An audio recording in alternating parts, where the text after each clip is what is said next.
আসসালামু আলাইকুম বন্ধুরা, আজকে আমি আপনাদের সাথে শেয়ার করব গরম পোলাওয়ের সাথে গরুর গোশত রান্নার রেসিপি। গরম পোলাওয়ের সাথে গরুর মাংস খেতে দারুণ লাগে। বন্ধুরা, আমি পোলাও চালটাকে আগে থেকে ধুয়ে রেখেছিলাম এবং এটাকে পানি ঝরিয়ে নিয়েছি। এরপর আমি কড়াইয়ে চলে যাব। কড়াইয়ের মধ্যে আমি পেঁয়াজ দিয়ে নেড়েচেড়ে বাদামি রং করে ভেজে নিব। পেঁয়াজটা যখন বাদামি রং হয়ে যাবে তখন আমি এর মধ্যে এলাচ এবং দারচিনি দিয়ে নেড়েচেড়ে নেব। এরপর আমি চালটাকে দিয়ে ভালোভাবে ভেজে নিব। চালটা যখন সুন্দরভাবে ভাজা হয়ে যাবে তখন আমি এটা নামিয়ে নেব। আমি হাফ কেজির মতো চাল দিয়েছিলাম, তাই হাফ কেজি চালে 1 কেজির মতো পানি দিতে হয়। আমি চুলার উপর পানিটাকে বসিয়ে দিয়েছি। পানিটা যখন ভালোভাবে গরম হয়ে যাবে তখন আমি এর মধ্যে সামান্য পরিমাণ লবণ, সামান্য পরিমাণ আদা বাটা, সামান্য পরিমাণ রসুন বাটা দিয়ে দেব। এরপর আমি চালটাকে পানির মধ্যে দিয়ে দেব।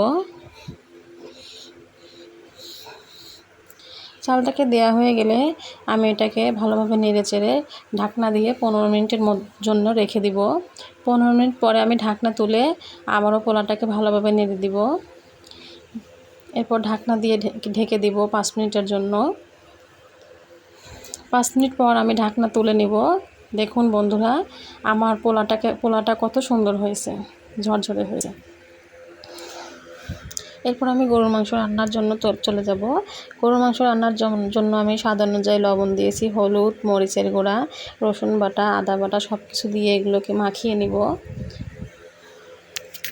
এরপর আমি কড়াইয়ে পেঁয়াজ কুচি দিয়ে বাদামি রং করে নেড়েচেড়ে ভেজে নিচ্ছি। নেড়েচেড়ে ভাজা হয়ে গেলে আমি জিরা ফোড়ন দিয়ে ভালোভাবে নেড়েচেড়ে নিব। এরপর আমি গরুর গোশতটা যে মাখিয়ে রেখেছিলাম সেটা দিয়ে দিব। গরুর গোশতটা দিয়ে আমি ভালোভাবে নেড়েচেড়ে কষিয়ে নিব। ভালোভাবে নেড়েচেড়ে আমি ঢাকনা দিয়ে বারবার কষিয়ে নিব। ঢাকনা দিয়ে ঢেকে আমি বারবার গরুর গোশতটাকে কষিয়ে নিব।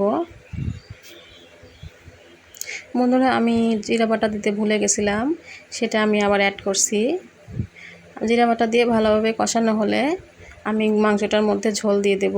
ঝোল দিয়ে সিদ্ধ করে সেটা নামিয়ে নেব। দেখুন আমার গরুর গোশত রান্না কতটা পারফেক্ট হয়েছে।